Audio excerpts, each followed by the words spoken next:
Hi, I haven't done one of these in a long time because we've been building this house, but I have time to make a beret today and I thought I'd show you how. To make this, you'll need wool, a large tray, dish soap, and a pattern. And no, you won't need scissors. Most beret patterns cut open the opening to get your head in. I do not do that. I build the opening because it makes a stronger and a more comfortable opening. And if you want to know more about some of my felting techniques, you can look at some of my other videos because I'm going to go through some of this fairly rapidly. In my other videos, I tell you how to choose wool, how to choose the right soap, and some techniques that help you build stronger and better objects. So my pattern is in about 14.5 inches in diameter. Then I lay out the bottom part of my wool. Now this wool goes in concentric circles for this first layer. I'll be laying out about 3 layers of wool. I'm using the crisscross method, but I'm not going up and down. I'm going around in circles, and then I'll go out in spokes. So I have my first layer done. Remember to look, to feel, and to listen for thin spots. Can you hear that? There's a thin spot right there where I need to put a little bit of wool. The bottom layer is the most critical. That's where you can catch holes before they start. And that bottom layer should go beyond, well beyond your resist so that it can fold over your resist. Remember, building a corner on the flat is much better than trying to build it while you're going around a corner. I've got the second layer all laid out. It may look like there's a lot of wool there, but as you press down, you can feel how close to the tray it is. This is not bad, but I'm going to put another layer. Notice that these go out in spokes from the center. I start with an X in the center and then move out in spokes from the center. So in that way, I get that comprehensive coverage that we want. This is Persephone's wool. She's a beautiful gray and brown sheep who has softer wool. And that's what you want for a beret, is a sheep that has a little bit softer wool, but at the same time felts well. There's my third layer of wool. Notice that I've gone around in concentric circles again. So I have that crisscross pattern with the fibers. In the middle, notice that I'm pouring the water over my hands so I don't split the fiber. But at this time, we're not working to get this to felt. We're only working to wet this down. And this is cold water, not hot water. Many people use hot water to shock the wool, but I don't need to do that because this wool felts so well that I use cold water because I don't want the wool to felt too rapidly and lose control of what it's doing. And then I take my pattern and I lay it right down in the center and I let that water run to the edges of my pattern so that everything underneath the pattern is wet. Then I'm going to fold this over and notice I'm not wetting it at this time. I am going to finish off the edge of this beret. And I'm going to show you how to do that in such a way that you don't cut it open. Notice that I've left an opening right here, and that's just about right. You want that opening to be slightly smaller than your head. So everything underneath this is wet, but this is dry.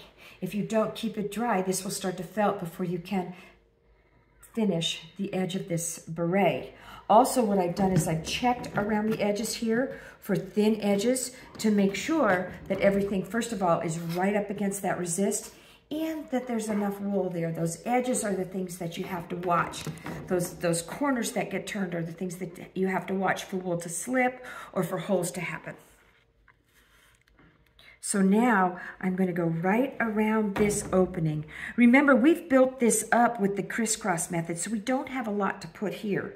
But what we have to do is create the opening. And we want to create an opening that is going to be flexible and strong at the same time. And we do not want to fully felt this in and cut a hole in it to make a beret. That makes for little pricklies on your head. It also makes it so that the opening is not as strong as it would be if you do it this way. And this is why I teach people not to cut their wool. So I'm going to take and put that around the opening, and then I'm going to do what I call wrap the edge, like that. And I'll do that all the way around the edge before I wet it. And that makes it nice and strong and flexible so that when we finish the beret and we are matching it to the size of our head, it will be flexible and strong at the same time. Strong, and there's the flexible. Okay, so I'm drizzling with this dish soap. I always think this is so pretty. Always remember to do that before you put your water down. And then I'm going to finish wetting down this beret just by pouring it over my hands. I did this on the underside. I'm doing this on this side too, because remember, this is just about wetting down the wool, not felting it. And as I do the edge here, I'm going to quickly shape that edge and push it with my fingers so I have a nice blunt edge as I go around and shape all of this beret. So I have this all wet down here. Notice that I have a nice blunt edge here because that's how I laid it out, and I take my fingers and just press a little up against it to keep that edge nice and blunt. I've pressed up against the edge here to make sure that I have it up against the resist, and if I find any little ripples in my wool, I'm going to just rub it a little with my finger to smooth it out. Your wool should be fairly sloppy with the water just jumping up between your fingers as you press it. And right now, I'm just going to press this wool for a good long time, always being aware of that shape. Just a note as you're pressing on your wool. Constantly be aware of this edge and pushing up against that edge, and be aware of the size of this opening. This opening is about 6 to 6.5 inches wide, and I tuck my fingers in once in a while and just gently smooth that in place. I wrap my fingers around it a little bit just to make sure that I am adjusting the size of that opening and felting around that opening. Right now, this is not fully felted, and so I'm still in the pressing stages. After pressing for about a half an hour, it's still not fully felted, but it is cohesive. I flipped it over and I'm continuing to press some more. Remember, always that gentle inward press so that you are coming up against that resist. So as I've been pressing on this wool, I've been pouring out the dirty water into my work sink. And I've just pressed. I'm now ready to rub. And when I start to rub, I rub in the direction of the fiber first. Eventually, we'll be able to rub any direction we want. But for now, just start rubbing in the direction of the fiber. Just so you know when it's time to rub, if you take a pinch and lift up just a bit, you can see that these fibers are starting to connect to each other. They're starting to felt. So I'm going to gently pat that down, and I'm going to begin rubbing. If you see separate fibers, if the fibers start to separate, then you know you have to keep pressing. I've been pressing for probably about an hour now. Okay, so I'm rubbing right now. Eventually, you get to the point where this has been rubbed enough that this is a pretty cohesive piece of material, and I can put my hand underneath it, and I'm going to do my palming all the way around this edge. Once I do that palming all the way around this edge, I'm going to remove my resist. Come on. I'm going to remove my resist and I'm going to rub inside so that I felt the inside of this beret all around.